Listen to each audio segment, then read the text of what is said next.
नमस्कार। बीएड शिक्षकों के ब्रिज कोर्स परीक्षा को ध्यान में रखते हुए हम हिंदी भाषा का अध्ययन कर रहे हैं। हिंदी में 4 ब्लॉक मॉडल के अंतर्गत तीसरा ब्लॉक पढ़ना है और पढ़ना टॉपिक अध्याय 5 में दिया गया है। इसमें आपको इन 5 बिंदुओं पर चर्चा करनी है। इसके पहले की वीडियो में अध्याय 5 में हमने पढ़ना है समझना, स्कीमा का निर्माण, विविध प्रकार की पाठ्य वस्तु को पढ़ना और पठन के प्रकार के अंतर्गत इन 3 प्रकारों को समझा है, जिसमें सस्वर पठन पढ़ा, मौन पठन पढ़ा और गहन पठन पढ़ा। आज की इस वीडियो में हम बचे हुए 3 जो पठन के प्रकार हैं इस पर चर्चा करने वाले हैं। तो सबसे पहले है साझा पठन। हम प्राथमिक विद्यालयों में जब बच्चों को पढ़ाते हैं तो अक्सर हम देखते हैं कि एक बच्चा कुछ पढ़ रहा होता है और उसके साथ ही एक और बच्चा उसकी किताब में पढ़ रहा होता है। दोनों बच्चे मिलकर पढ़ रहे होते हैं। कोई एक बच्चा किसी एक जगह पर शब्द को बोलने में रुक जाता है तो दूसरा बच्चा उसकी मदद करता है और फिर वो दोनों मिलकर उस बच्चे को पढ़ रहे होते हैं। तो ये पठन का ही एक प्रकार है। इसमें बच्चे उस विषय पर चर्चा करते हैं। जैसे मान लीजिए कि चूहा और शेर की कहानी बच्चे पढ़ रहे हैं, तो बच्चे उस कहानी को पढ़ रहे हैं और समझ रहे हैं। एक बच्चा कुछ शब्दों को पढ़ रहा है, दूसरा बच्चा उसको पढ़ रहा है, या दोनों बच्चे साथ में पढ़ रहे हैं और एक दूसरे को समझा रहे हैं कि देखो इस चित्र को देखकर उस पर चर्चा भी कर रहे हैं। तो ये जो पठन का प्रकार होता है सर, साझा पठन है। आप इसको समझते ही हैं। तो सबसे पहले यही है साझा, जैसा कि नाम से ही स्पष्ट है, शेयर्ड। ठीक है। तो जब 2 या उससे भी अधिक बच्चे, हो सकता है कि एक गोले के अंदर आपने एक सर्किल बनाकर एक साथ ढेर सारे बच्चों को बैठाया और सभी बच्चे आपस में मिलकर पढ़ रहे हैं, तो ये भी साझा पठन का प्रकार ही है। इसमें 2 या उससे अधिक बच्चे एक ही पाठ को मिलकर पढ़ते हैं और बाद में अपनी अपनी समझ के आधार पर प्रश्न पूछते हैं, उत्तर देते हैं और उस प्रश्न में जो भी विचार है उस पर डिस्कशन करते हैं, है ना, एक दूसरे से साझा करते हैं। ये साझा पठन होता है। जैसा कि हमने कहा कि एक बच्चा इसमें पढ़ता है, दूसरा बच्चा उसकी बात को सुनता है। हो सकता है दूसरा पढ़े फिर उसके बाद पहला सुने, हो सकता है दोनों साथ में पढ़े। तो इस प्रकार से होता है कि एक बच्चा पढ़ता है, दूसरा सुनता है, या दूसरा पढ़ता है, पहला सुनता है, या दोनों बाद में अपनी अपनी समझ इसके बाद एक दूसरे को बताते हैं। जैसे कोई भी कहानी पढ़ रहे हैं, किसी घटना के बारे में पढ़ रहे हैं, तो उस पर बाद में बच्चे डिस्कशन कर रहे होते हैं। तो ये आपका एक्चुअली शेयर्ड रीडिंग होता है। ठीक है, जिसको आप साझा पठन कहते हैं। एक शिक्षक के रूप में हमें क्या ध्यान देना है? एक शिक्षक के रूप में ध्यान देना है कि अगर हम बच्चों को गोल घेरा बनाकर बैठाएं तो इस प्रकार से साझा पठन बेहतर तरीके से हो पाएगा।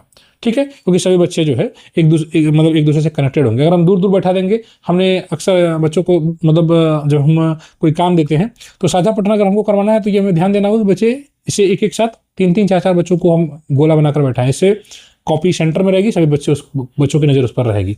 ठीक है। अगर दूर दूर बैठा देंगे, अलग अलग बैठा देंगे तो साझा पठन हो नहीं पाएगा। सभी के पास पुस्तकें हों और बच्चों को बोलने और सुनने का भी पर्याप्त मौका मिलना चाहिए। जैसे 2 बच्चे शेर और चूहा कहानी को पढ़ते हैं, एक पढ़ता है, दूसरा उसको सुनता है, फिर दोनों बताते हैं कि कहानी से क्या सीखा आपने। तो मुख्य बात इसमें है कि पढ़ना, साथ में पढ़ना होता है, सुनना होता है। यानी एक बच्चा पढ़ रहा है, दूसरा बच्चा उसकी बात को सुन रहा है, समझ विकसित करना होता है। क्योंकि हमने पहले ही इस पर डिस्कशन किया है कि पढ़ने का मतलब सिर्फ शब्दों का उच्चारण कर लेना भर नहीं होता है, उसके अर्थ को भी ग्रहण करना होता है। ठीक है, तो समझ को विकसित करना, यह तीनों ही प्रक्रिया इसमें शामिल है। इस प्रकार से आपने साझा पठन को देख लिया। दूसरा है निर्देशित, निर्देश दिया जाए।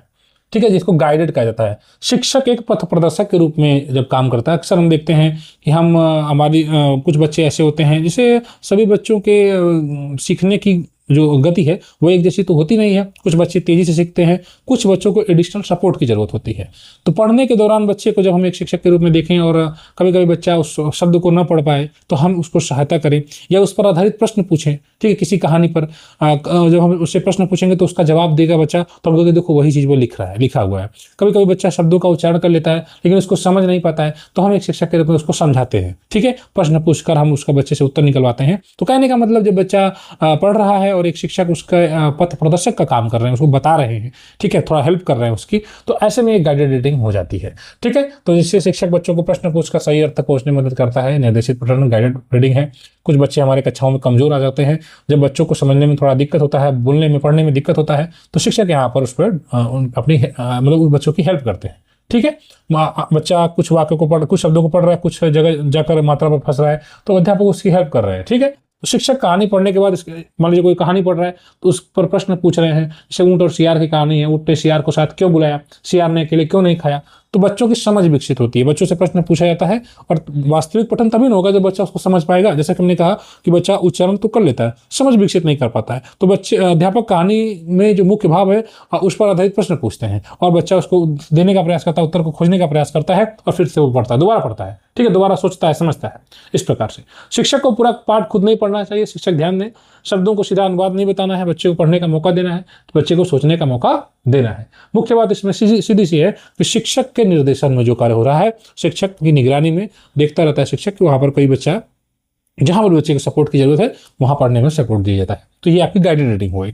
और अगला है स्वतंत्र पठन। अब ये इंडिपेंडेंट, जैसा कि नाम से ही स्पष्ट है कि यहाँ पर बच्चा स्वतंत्र होकर पठन करने लगता है। जब बच्चे हमारे पढ़ने में निपुण हो जाते हैं तो फिर उन्हें अध्यापक के सपोर्ट की भी जरूरत ज़्यादा रह नहीं जाती है। फिर वो मौन होकर भी पढ़ सकते हैं, ठीक है, या मौन होते होते बोल बोल कर भी पढ़ने लगते हैं, ठीक है, सस्वर पठन भी कर लेते हैं। तो जो ये स्वतंत्र पठन होता है, इसमें बच्चा अपने पसंद से, ठीक है, लाइब्रेरी में जाता है, उसको जो भी बुक अच्छी लग रही है उसको उठाता है, कोई कहानी की किताब उसको पढ़ने बैठ जाता है, ठीक है, उसके मुख्य भाव को समझता है, ठीक। तो यहाँ पर शिक्षक की बहुत ज़्यादा जरूरत रहती नहीं है इस पठन में, ठीक है। बच्चा स्वतंत्र रूप से पढ़ता है, बच्चा अपने पसंद की किताब जैसे चुनता है, अकेले बैठकर पढ़ने लगता है। हमारे कक्षाओं में देखते हैं, हमारे जो कुछ टैलेंटेड बच्चे होते हैं वो अपने से ही किताब उठाकर अपने स्वयं से पढ़ते रहते हैं, ठीक है। कभी कभी बोल कर पढ़ते हैं, कभी कभी मन में पढ़ते हैं, ठीक है, कभी कभी चित्रों को देखकर समझते हैं, अपने आप से प्रश्न करते हैं। तो इस प्रकार से ये जो पठन होता है, ठीक है, बच्चा अकेले बैठकर पढ़ता है, अपने हिसाब से समझ बनाता है। जैसे एक बच्चा कॉमिक्स की बुक पढ़ रहा है और अपने मन में कहानी को समझ रहा है। ध्यान दे, बच्चा यहाँ पर मौन भी पढ़ सकता है, बोलकर भी पढ़ सकता है, अपनी कल्पना से अर्थ निकालता है, ठीक है। यहाँ बच्चे की पढ़ने में रुचि जो है बढ़ती है। इस प्रकार से आपने इसको देखा कि यह स्वतंत्र पठन हो गया, ये पूरी तरह से स्वतंत्र होकर बच्चा पढ़ रहा होता है, ठीक है। अब हम एक बार तीनों को एक बार समझ लें। तो साझा पठन में बच्चे मिलकर पढ़ते हैं, 2-4 बच्चे आपस में मिलकर पढ़ रहे हैं। निर्देशित पठन में शिक्षक के सपोर्ट से बच्चे पढ़ते हैं, ठीक है, बच्चा ही पढ़ रहा होता है लेकिन इसमें जगह जगह शिक्षक की जरूरत पड़ती है, शिक्षक उसकी हेल्प कर रहे होते हैं, ठीक है। स्वतंत्र पठन बच्चा के लिए पढ़ता है। साझा पठन में क्या होता है, साथ में पढ़ना, विचार को भी साझा करना होता है। जब बच्चे एक दूसरे के साथ बातचीत करेंगे, प्रश्न पूछेंगे, उस जो भी विचार होगा उसको एक दूसरे से साझा करेंगे और यहाँ प्रश्नों के माध्यम से समझ विकसित होती है, शिक्षक के द्वारा प्रश्न पूछा जाता है। और स्वतंत्र पठन में बच्चा अपनी रुचि और गति के आधार पर पढ़ता है। इस प्रकार से आपने पठन के प्रकार वाला जो पार्ट है उसको कवर कर लिया। ब्रिज कोर्स की तैयारी करते हैं तो इस चैनल को सब्सक्राइब जरूर करें। धन्यवाद।